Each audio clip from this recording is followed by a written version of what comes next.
Okay, so in the last video, we laid the foundation for factoring by grouping by looking at problems that have exactly 4 terms. And that's kind of grouping sort of bread and butter. That's its happy place. It wants to be someplace where there's 4 terms. But what we're going to do is we're going to push grouping a little bit further. And in this video, we're going to look at how you can use grouping when there are only 3 terms. And to foreshadow just a little bit, we're going to move on in subsequent videos to look at problems where there's only 2 terms.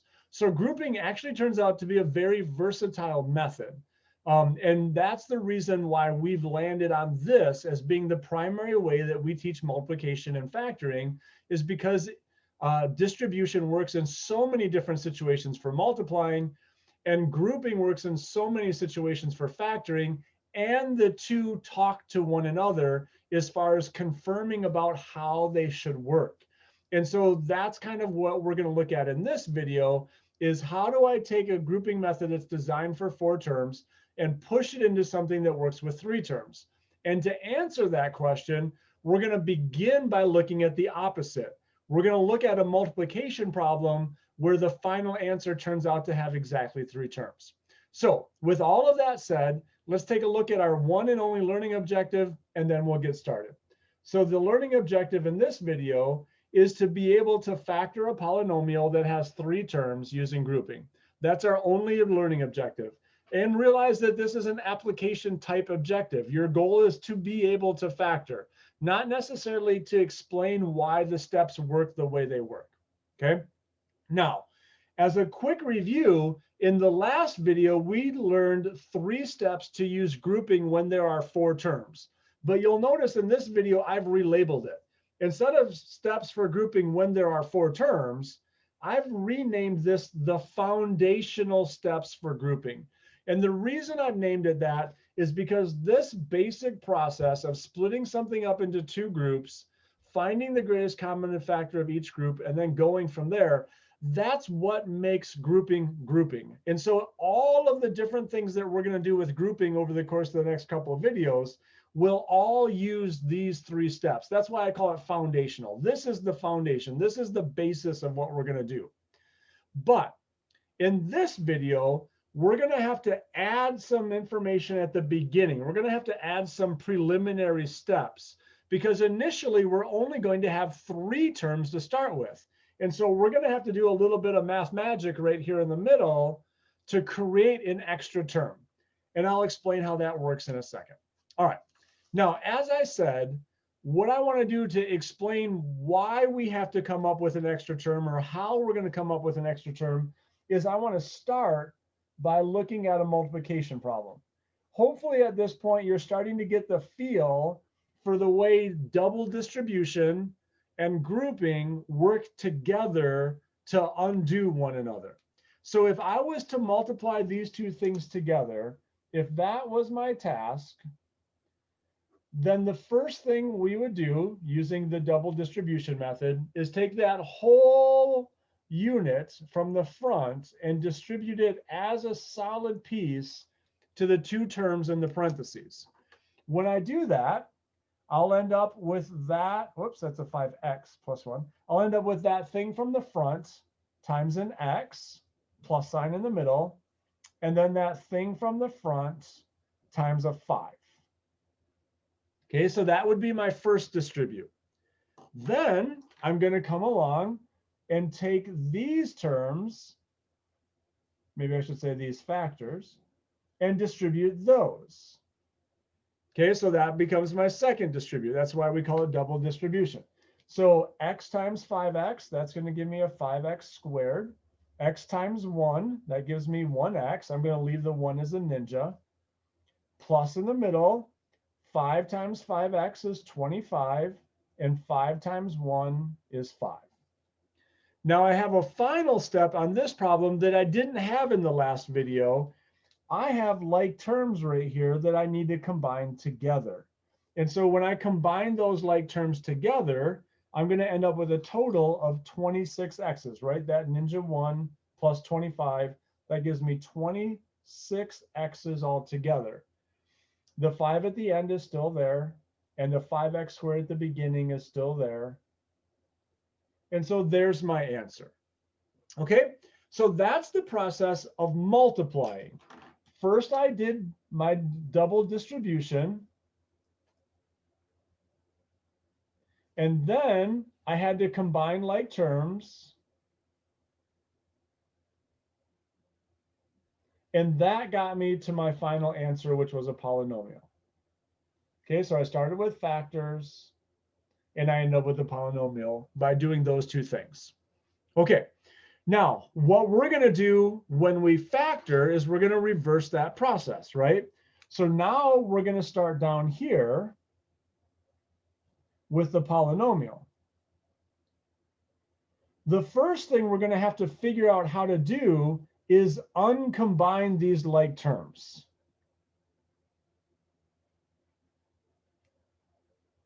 How to take that 26 and split it back up into a 1 and a 25. That is going to be the most mysterious part of this process. I'm going to call that math magic. It's actually based on some pretty solid number theory that you would learn if you want to study math in college, but it's beyond the scope of our class. So when we uncombine this, I'm going to give you a process or a procedure to use. I'm just going to ask you to trust me that it always works, because it does. It'll always work. But then once we get to this point, we're going to have 4 terms again. And so from this point on, we can use grouping to finish factoring it. And in the end, we'll be back to having just factors again. Okay, so just like I used double distribute yesterday and then grouping to undo that, that part is the same. What we're going to have to do today is we're going to have to add this extra piece to the process. Okay, so let's talk about how that extra piece works. Again, this is a procedure or a process that's kind of beyond the scope of our class. So I'm going to ask you to just simply trust me that it always works. But the way that we uncombine,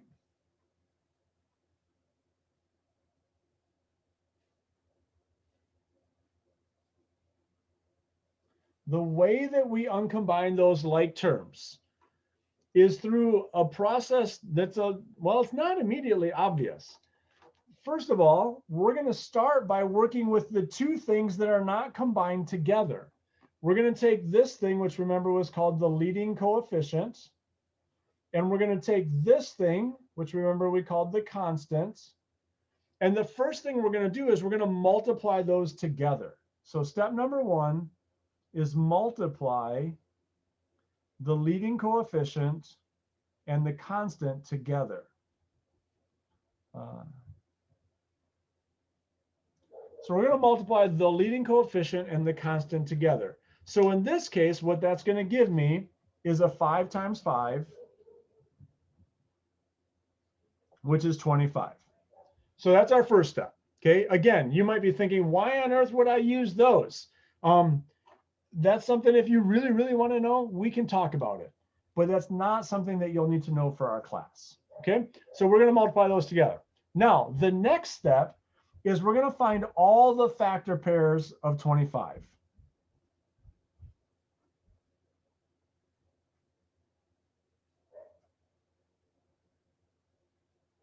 Okay, and I say 25, it's really whatever this answer was, okay? So whatever the answer was from step 1, from part 1, that's what we're finding the factor pairs of. So it's not always 25. On this problem, it's 25.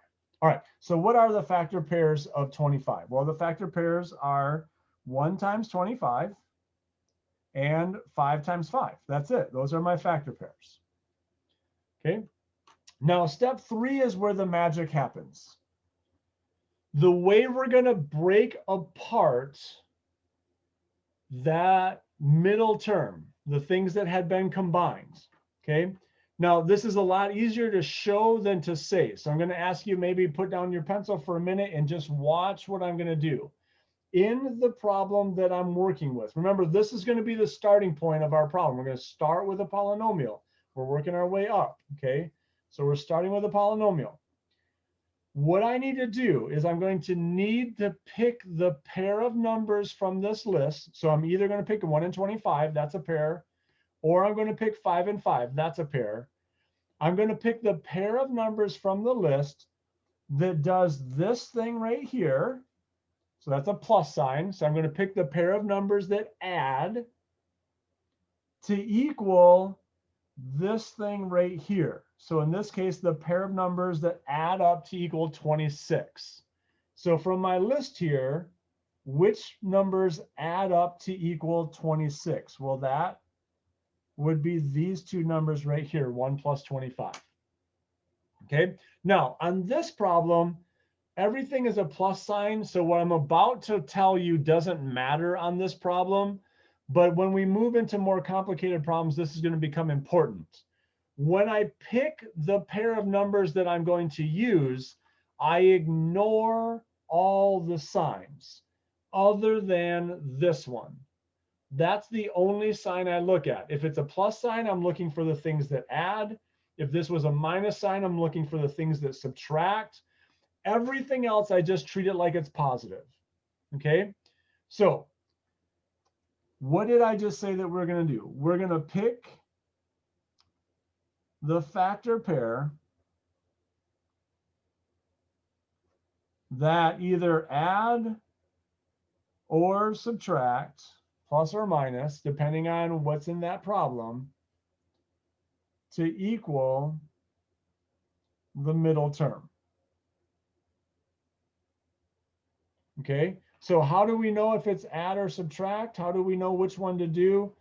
Use the last sign to decide. So in this case, we used that sign right there, the last sign. Okay, that's how we decide. Other than this, we ignore all other signs. So we just treat everything else like it's positive. Okay, so we're going to either plus or minus, depending on what the last sign is. We treat everything else like it's positive. Okay, and that's it. Once we've done that, we will have broken it apart. In this case, notice that's exactly true, right? When we find the factor pair that adds to equal 26, we picked 1 and 25. How did this combine together? It was from a 1 and a 25. So by going through this process, we have been able to uncombine the 26 and end up back where we were with a 1 and a 25. It's exactly what we want to have happen. Okay, so that's the process of how we're going to do the middle. Once we get to that process, then the rest of it is grouping, exactly the same as we did in the previous video. All right, so that's the basic idea. That's the basic process. Now, that's a type of process that you never get the first time. So right now you've got a couple steps there, but I know that you're thinking, well, I sort of understood part of that maybe, but I'm not sure I could do it on my own. All right, that's fine. Let's do another problem together in this video where we put all the steps together, the steps for uncombining like terms and the steps for grouping. We're going to put all those steps together. And then based on those steps, we're going to come up with our final or the final answer. Okay, so here we go. Example number 1. We are going to factor the equation 2x squared plus 7x plus 6. Okay, so I'm sorry, that's not an equation, that's an expression, right? That's a polynomial expression. There's no equal sign. But we're going to factor that expression, 2x squared plus 7x plus 6. Okay, now to do this, our steps are first, we have to uncombine the middle term. Okay, so we had 3 steps for that. First step number 1 was to multiply the 2 and 6.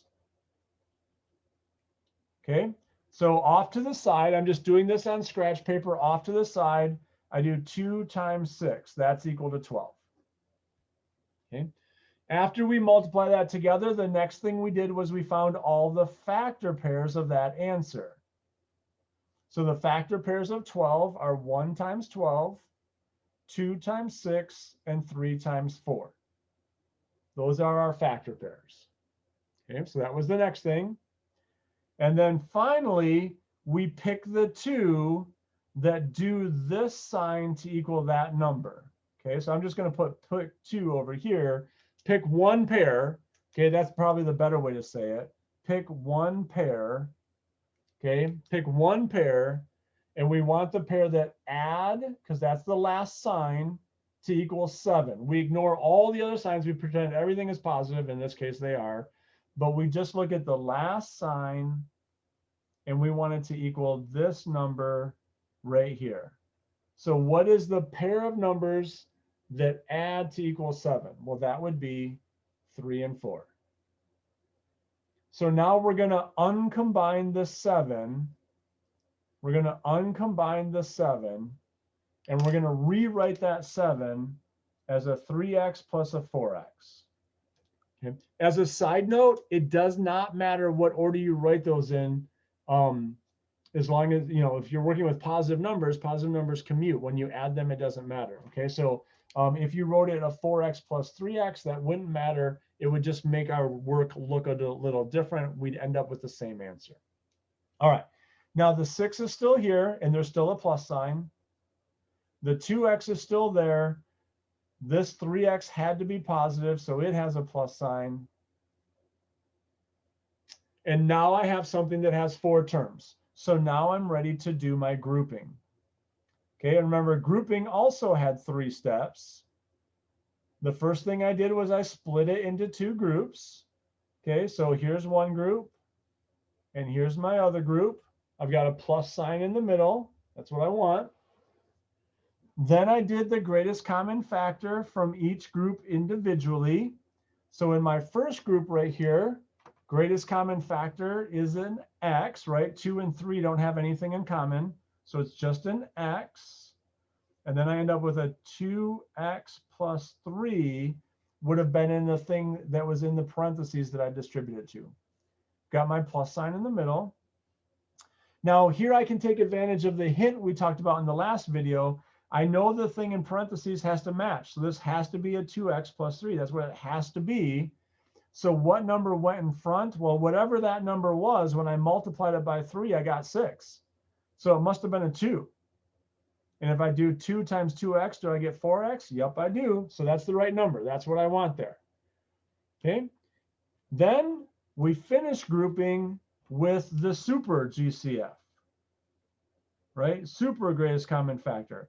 We're going to take that great big thing that's in common in both of those terms, and we're going to factor that thing out or undistribute that thing, and then put some parentheses. What was it that this distributed to? Well, in the front, it's being multiplied by an x, so it must have distributed to an x.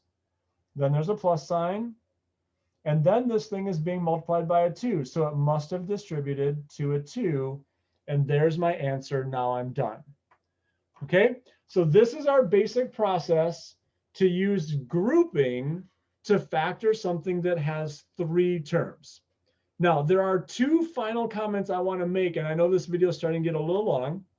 The first comment is a comment you've heard me say many times before. Don't forget that you can use any valid method of math you like. Okay, so if you have learned to do these types of problems using some other technique, you are welcome to use any technique that gets you to the right answer, as long as it's a legal mathematic process. Okay, so that's issue number 1. Issue number 2 is I want to remind us of the fact or deal with the reality that sometimes this number is really big. And so sometimes this second step is really hard. Okay, so because of that, I want to remind you of a tool that I showed you, I don't know, a video or 2 ago that you might use to help you find factors. Okay, so if I share my screen with you real fast, in a video or 2 ago, I shared with you a website called Wolfram Alpha. And when we looked at this website before, we used it to help us find greatest common factors. What, sorry, I can't type, is the GCF of 5 and 500. Okay, whatever. So that's what we did before. We did greatest common factors. but it also does factor pairs. So what are the factor pairs of, what did we just do? We just did 12 in this problem. So if I ask it for the factor pairs of 12, notice how it gives me the exact same list that we had a second ago. I've got 1 times 12, I've got 2 times 6, I've got 3 times 4.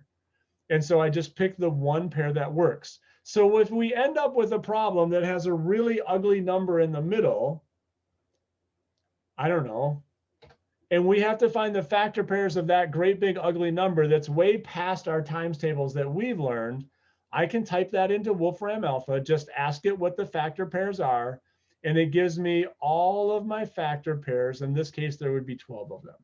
All right, so I just want you to remember that that's a resource that's available to you.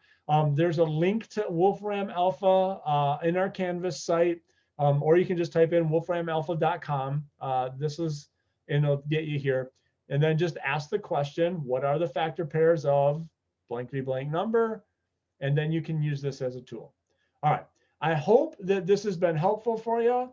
I hope that you're comfortable with this process. The next video is just going to be lots of examples. So you'll get more examples in the next video. So thanks for watching this one. Have a good one.